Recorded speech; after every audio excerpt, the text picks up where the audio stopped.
payg'ambar alayhissalom Makkani ozod qilganda, Makkani ozod qilib Makkaga yetib kelganda, barcha Makka mushriklarini atrofiga yig'di va ularga nido qildi. Ey Makka mushriklari, ey xaloyiqlar, endi men sizlarni nima qiladi deb o'ylaysizlar? Endi Muhammad sallallohu alayhi va sallam bizga qandoq nima munosabatda bo'ladi deb o'ylaysizlar debdi. Makka mushriklari seni biz faqat yaxshilik qiladi deb o'ylaymiz dedi. Shunda payg'ambar alayhisalom aytdi ekanki, izhabu va antumut tulaqa dedi. Ketinglar, sizlar ozodsizlar. Men sizlarni afv qildim dedi. Vaholanki payg'ambar alayhisalomga Makka mushriklari qanchiligan zulmlarni qildi. Juda ham ko'plab sistemlarni, zulmlarni qildi, lekin payg'ambar alayhisalom bo'lsa, barliq ana shu zulm qilgan mushriklarni afv qildi. Men sizlarni kechirdim deb. Chunki payg'ambar alayhisalom qisos olaman desa, qisos olishga qudrati yetar edi. Ammo qisos olishga qudrati yetadigan chog'da payg'ambar alayhisalom ana shu barcha insonlarni afv qildi. Izhabu va antumut tulaqa. Ketinglar, men sizlarni afv qildim. Men sizlarni afv qildim. Ya'ni islomga kirishga ham majbur qilmadi, ixtiyori qo'yib qo'ydi. Ammo u insonlar keyin nima bo'ldi? Payg'ambar alayhisalomning oliy janobligidan, fazilatligidan, mana shunda axloqining go'zalligidan u insonlar islomdan boshqa yo'lni topolmadi-da, oxiri islomga kirishga majbur bo'ldi va kechikib kirganligi uchun afsus nadomatlar chekdi va burunqi qilgan qilmishlariga ko'p tavbalar, istig'forlar aytdi. Vallohu yuhibbul muhsinin. Mana shu barcha ishlar bo'lgandan keyin Alloh taolo nima dedi bu yerda? Vallohu yuhibbul muhsinin. Alloh taolo yaxshilik qilguvchi kishilarni yaxshi ko'radi dedi. Chunki insonning qilgan zarrachilik, yaxshiligi ham Allohning nazaridan chetda qolmaydi va bir insonning qilgan zarrachilik, yomonligi ham yaratgan zotning nazaridan chetda qolmaydi. فَمَنْ يَعْمَلْ مِثْقَالَ ذَرَّةٍ خَيْرًا يَرَهُ وَمَنْ يَعْمَلْ مِثْقَالَ ذَرَّةٍ شَرًّا يَرَهُ dedi Alloh taolo Qur'oni Karimda. Ya'ni bir inson zarra misqolchilik yaxshilik qiladigan bo'lsa, u qilgan yaxshiligining mukofotini oladi. Bir inson zarra misqolchilik yomonlik qiladigan bo'lsa ham qiyomat kuni ana shu qilgan yomonligining jazosini oladi dedi. Shuning uchun aziz qarindoshlar, aziz yurtdoshlarim, aziz millatim, aziz xalqim, biz qo'limizdan kelganicha xalqimizga, millatimizga, dinimizga yaxshilik qilishimiz, shuning bilan birgalikda Alloh taoloni rozi qilishga va payg'ambar alayhisolamning sunnatida doim sobit qadam yurishimizga har doim harakat qilishimiz lozim. Yana Alloh taolo mu'minlarning sifatini bayon qilib aytadi ekanki, "Vallazina iza fa'alu fahishatan aw zalamu anfusahum zakarullah fastaghfaru li dhunubihim wa man yaghfiru dhunuba illa Allah wa lam yusirru ala ma fa'alu va hum ya'lamun" dedi. Yana u insonlar qachonki bir gunoh ishni qilib qo'ysalar, mu'minlikni da'vo qiladigan insonlar qachon bir gunoh ishni qilib qo'ysalar, yoki bo'lmasa avzalamu anfusahum, yoki bir gunoh ishni qilish orqali o'z nafsiga zulm qiladigan bo'lsa, zakarulloh, darhol ana shu vaqtning o'zida Allohni yodga oladi, Allohni eslaydi. Men nima ish qilib qo'ydim? Men mu'min musulmon turib mana shu ishni qilib qo'ydim.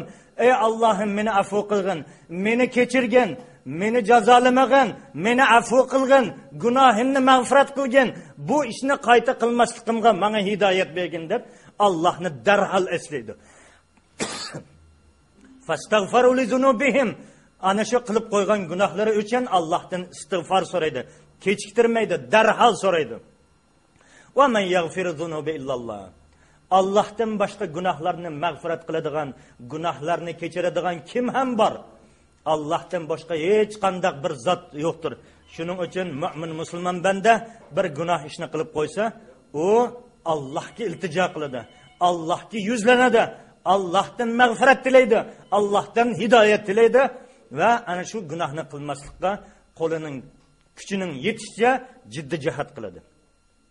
Shuning bilan birgalikda mu'min musulmon birodarlar, valam yusirru ala ma fa'alu va hum ya'lamun. Ular bilib turib ana shu qilgan gunohlarini gunohlarda bardavom qilmaydi. Yana bir gunohni qildimi, ana shu gunohni qayta qilmaydi.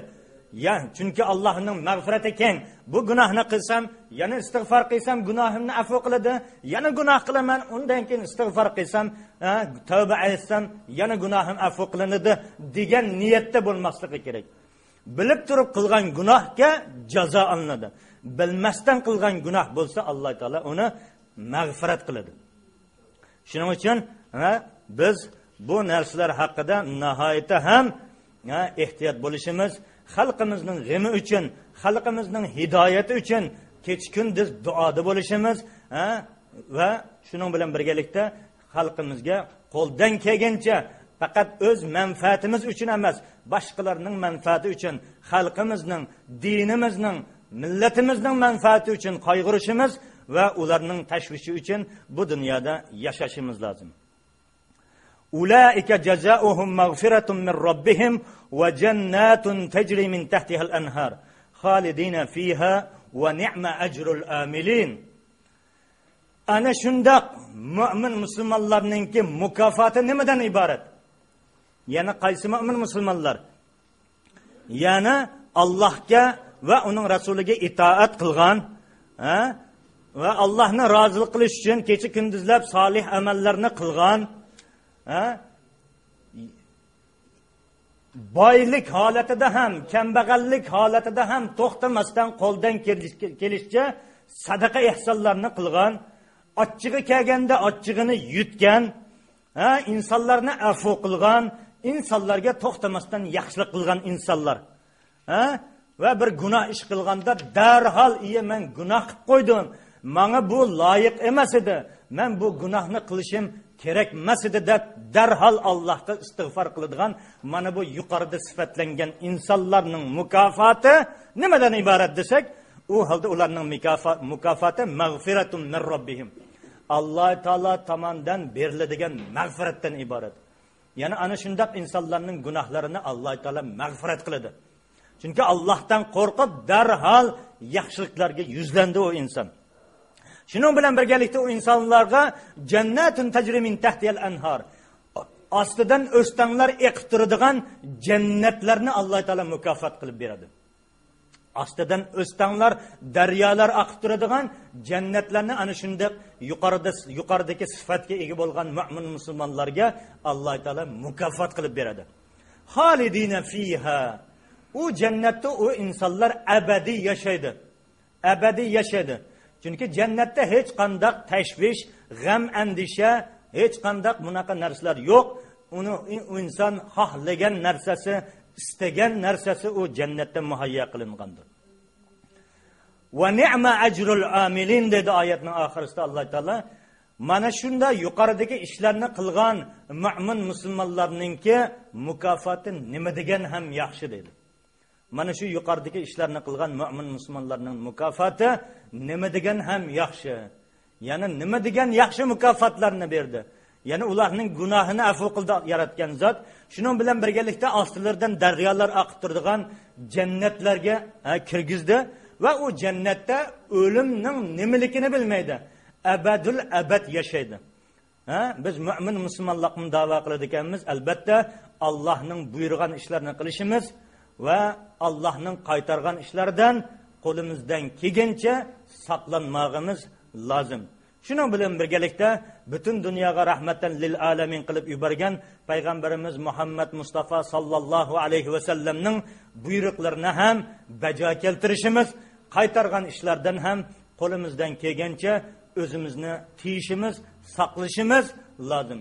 Shunda qilganda biz Alloh taolaning mag'firatiga, rahmatiga ega bo'lamiz. Allohning rahmati, mag'firati hammamizga bo'lsin. Alloh taolo hammamizni hidoyatidan adashtirmasin, hammamizga rahm shafqat qilsin. Qiyomatda payg'ambarimiz Muhammad Mustafa sallallohu alayhi va sallamning shafaatiga Alloh taolo hammamizni muyassar qilsin. Shuning bilan birgalikda dunyoda ham yaxshilikni qilib o'tadigan, oxiratda esa payg'ambarimiz Muhammad Mustafa sallallohu alayhi va sallam bilan jannatda yonma-yon turadigan sahobalarning, tabiinlarning, tabiinlarga o'xshagandek Allohning solih bandalarining qatoridan hammamizni qilishini yaratgan zotdan tilab qolamiz. Alloh taolo xosatan Sharqiy Turkiston mu'min musulmon qarindoshlarimga rahim shafqat qilsin, ularning dardiga darmon bo'lsin. Ularni Alloh taolo hech qachon hidoyatidan, mag'firatidan benasib qilmasin. Subhanakallohumma va bihamdik ashhadu an la ilaha illa anta astagfiruka va atubu ilayk.